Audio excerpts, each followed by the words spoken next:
Hello everyone, I'm Hash Brown and welcome back to the Shadowbringers Dungeon Lore series. In this series I hope to explain the lore of each dungeon in Final Fantasy XIV as well as to be informative about what are hopefully some niche things about them. Today's dungeon is the Grand Cosmos. Before we get to the dungeon itself, here's a quick history lesson on how the Great Palace came to be. Long ago in Norvrandt, said to be about 3,000 years, the Ronkan Empire was coming to its end as the predominant nation, and the world fell into squabbles of petty kingdoms for about 2 millennia. Around 1,000 years ago, the various clans of the elves began to rise in power, consolidating their forces and manpower within Lakeland. As residents of Norvrandt since ancient times, they saw the ebb and flow of the Ronkans and were even themselves pushed back as the Empire expanded their lands. With the discovery of a wondrous alloy of superior ethereal conductivity, a great shift in the balance of power occurred and the elves began invading their neighbours in the name of the First Light, preaching religion wherever they went.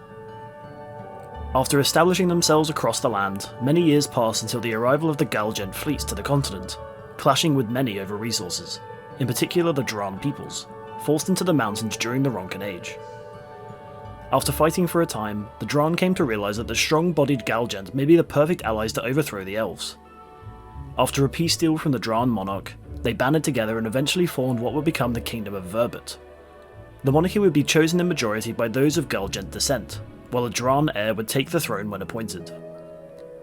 Eventually, the kingdom would join forces with the Nu Mou, one of the various races of Ilmeg, bringing alchemical wisdom to the kingdom.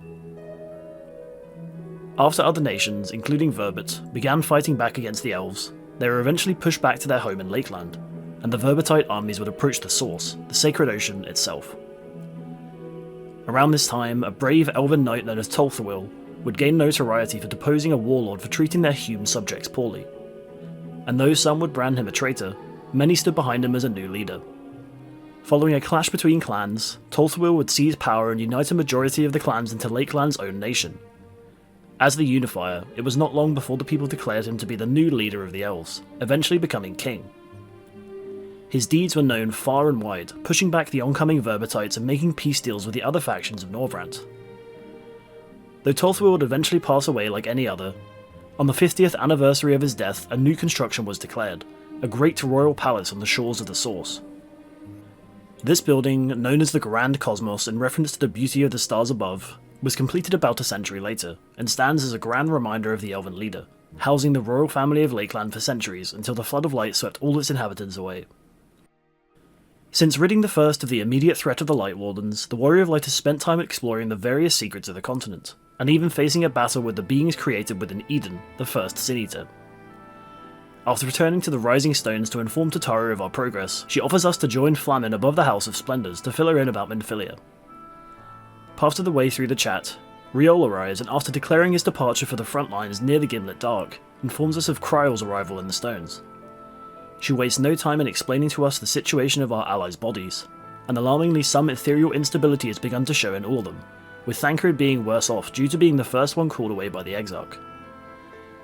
Understanding the dire nature of this, we return to the Crysarium and fill in the Exarch and our allies, save Thancred, of the situation. The Exarch explains the method in which he called the rest of the Scions and ourselves to the first, regarding a spell that summons a specific object to him, but with the first attempt simply pulling those close to us instead. He confirms too that his life will not be forfeit as originally planned, unless as a very last resort. After a telling off from Alizé, we discuss the means in which to transport the Scions as objects across the rift, and even though the concept of merely considering them an extension of our bodies seems possible, it could have risks related to the wavering thoughts of what our possessions are. This leads Urianger to suggest that with the right object containing their very souls, the passage across could be assured without the risk of being lost on the way. The most reliable object seems to be white auracite, logically so for being able to hold even an Ascian soul, and would simply require a way to transfer the soul back and forth to their bodies in the source. The Exarch then comes up with a suggestion of an expert on the subject, and speaks of a grand palace once built by the elves. As of the Flood, however, a Nu Mou has taken shelter there, one that held some status in the royal court of Voeburt, and knows more about the soul than any other. However, as made apparent by the Exarch's past experiences, the Nu Mou in question is not open to diplomacy, unleashing familiars upon any requesting their help in outside matters. Nonetheless, we follow our allies out to Lakeland and to the shores of the Source at Sullen, where a boat awaits us to take us across to the palace. The Exarch surprisingly suggests a method of firing on all cylinders, charging through the palace to interest the Nu Mou inside. Y'shtola agrees, and with Alizé and the Exarch both looking ecstatic at accompanying the Warrior of Light, we prepare to row across to the abandoned gem of Lakeland's elves.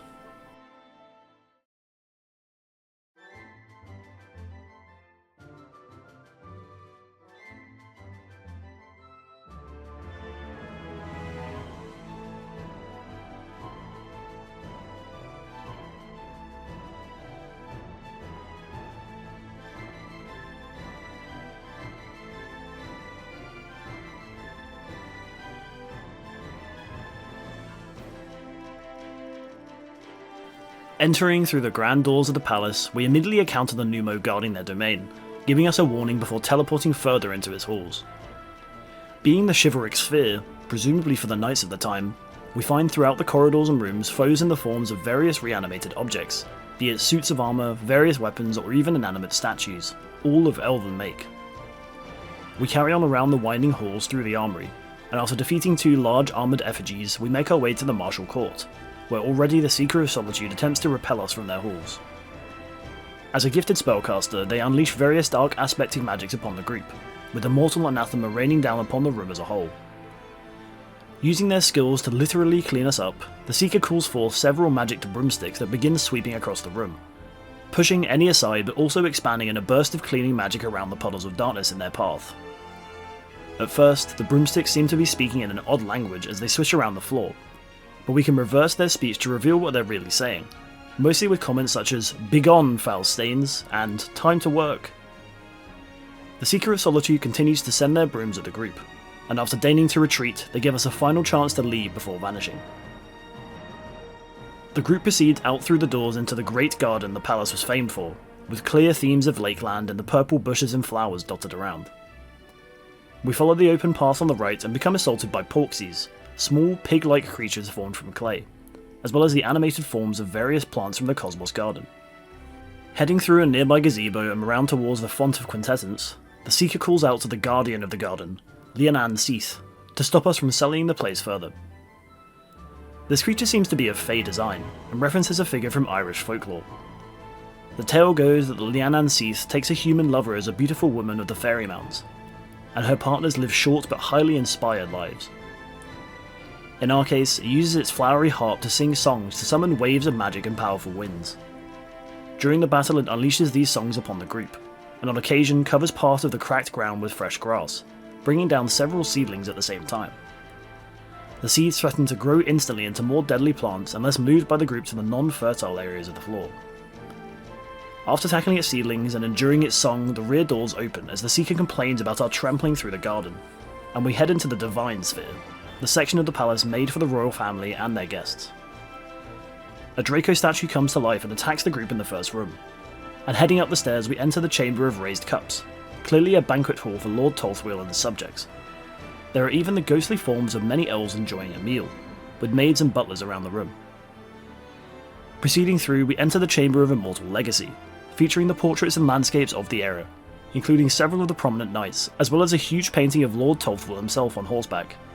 The Seeker further demonstrates their powers by bringing these knights to life from the portraits, and even the king himself following this.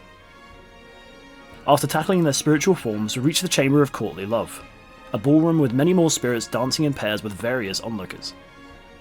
Interestingly, many of the guests seem to be awaiting the arrival of the king within their midst, blissfully unaware of what has taken place since its fall. Approaching the door to the final room, the Seeker curses us a final time and prepares to bring forth their mightiest creation within.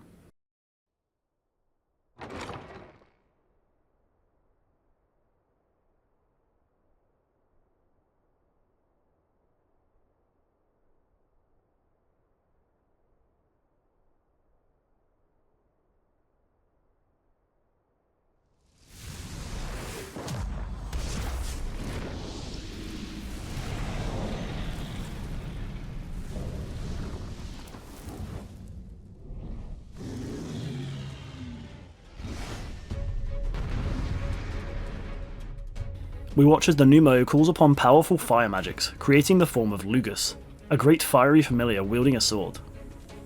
It is said that the Seeker of Solitude carried out various experiments to more efficiently create the porksy creatures seen throughout the palace, but after a mistake gave sentience to a Faye lantern, Lugus was created, and the Nu Mou deemed it useful for the protection of their domain. Being a creature of fire, it unsurprisingly unleashes fiery blasts at the group, and eventually shows its most dangerous ability. Conjuring forth a blue flame of intense heat, it engulfs the group and begins slowly burning them away. The only way to avoid the wrath of the flames is to pass it on to another object, making the party burn the drapes, the benches, and even the piano to survive. Lastly, the creature uses fire's domain, dashing back and forth between the group and giving a fiery swipe. The real danger here is the fire accidentally catching one of the remaining objects across the room, potentially leaving an ally without the ability to cleanse their mortal flame. After dodging its swipes and extinguishing its flames, Lugus falls and fades into fiery ether, leaving us face to face with the Seeker at last.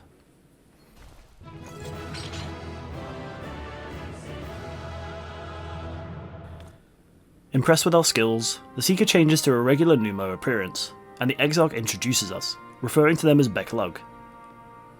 Being Nu Mou, the Exarch attempts to use affable words like sit, shake, and beg to entice Beklug, but they seem set on their decision not to help. After more persuasion, they curse the temptations of man, referring to a court mage whose choice resulted in the loss of many lives long ago.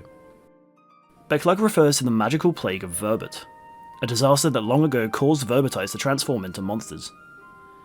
Though the origins of the plague were a mystery for a time, it was Ardbert and his fellows that uncovered the truth. After serving the royal family for many years, Beklug had developed a tonic for the soul that stimulated one's ether, used at the time by the Knights of Voeburt for various means.